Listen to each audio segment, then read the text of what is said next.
let's look at the numbers, right? If you look in Johor, you're right, it's about 150,000 maximum, in contrast to the 750,000 who are exclusively from 18 to 20 years old. However, the majority of those under the AVR release, automatic voter registration, are below 40. Right? So it's not just about empowering those who are 18 to 20 years old, it's about empowering the hundreds of thousands who were previously left out from the electoral roll. So the point I'm trying to make here is that every vote counts. With Undi 18 and Undi automatic, that's not, politicians shiver when there's an increase in 5% of the electorate. Now in Johor, it's an increase of almost 30%. Across the nation, that's an increase of almost 38%. That's a huge increase, and that's why I call it the strongest political earthquake and tsunami in Malaysia.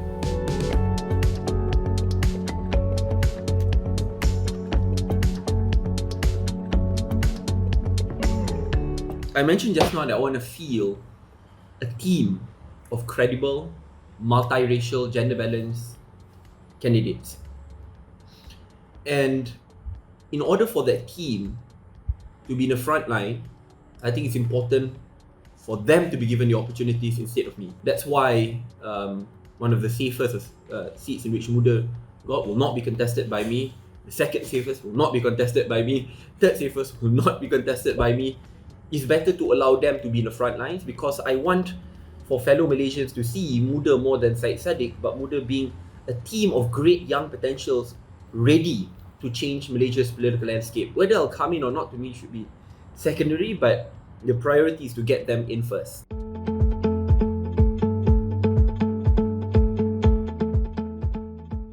me, that's the great thing about young voters, right? They're not blindly loyal to any political party.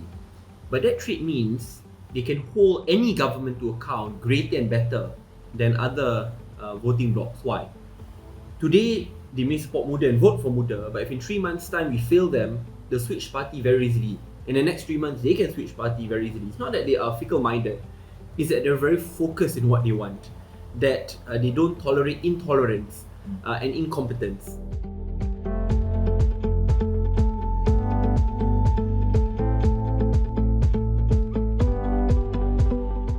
I can't speak on behalf of PKR, but I can speak on behalf of Muda. I told my colleagues in Muda, by hook or by crook, try to make things work. Because in the end, we need to know who our true friends and enemies are. PKR isn't the enemy. And we're very focused. So obviously they may potentially be issues, but Muda's stance is to resolve it internally. That's why when there are mishaps, we quickly apologize, amend, not just in public, but also in private as well.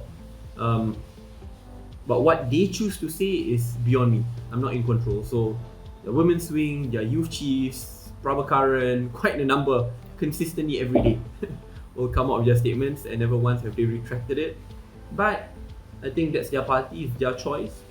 But I keep on reminding friends that public does not want to see this.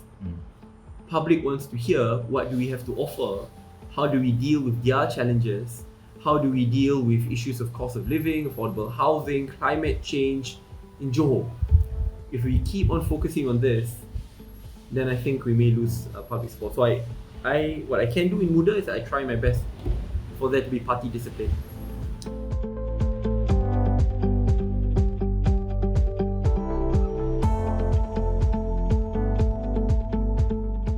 That's a fair point to make, and that's where I think Muda needs to address those criticisms and accept it with an open heart, but address it regardless.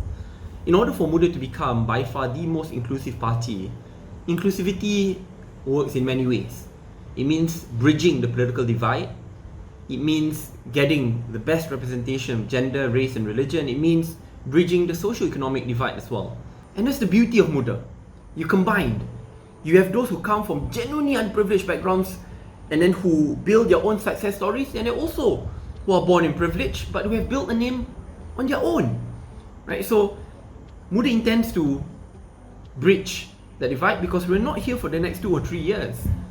We're here for the next 50 years. And in order for us to reset and overhaul Malaysia, we need to try our best to heal those divides and focus on turbocharging Malaysia forward. Are we for political hopping? Definitely not.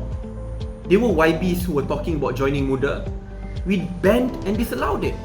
Because when the public gives a mandate to that person, You do not accept that person into your party unless in the most exceptional of circumstances.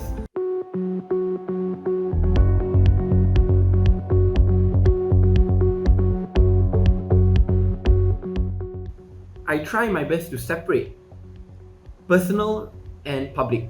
However, when I am to contest ideas with them, I fight all the way out.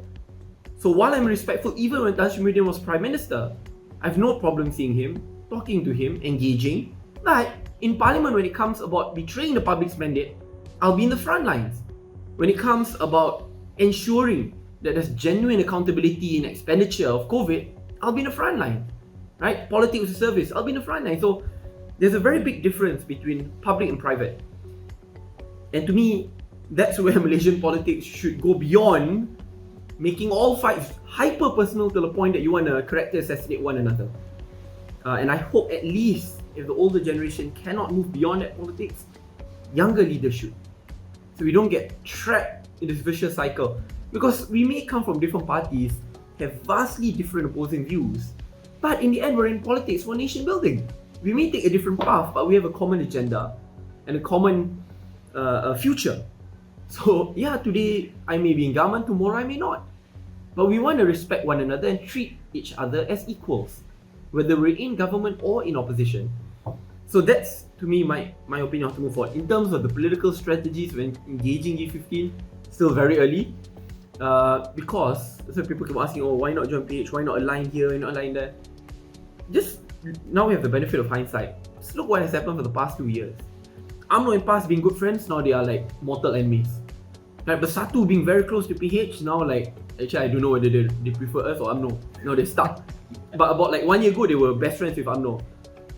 And now say there's like new parties, Parti Bangsa Malaysia coming up, which is, I'm not sure where, it's like the PN or BN. I mean, the line of political allegiance changes now every week or every month.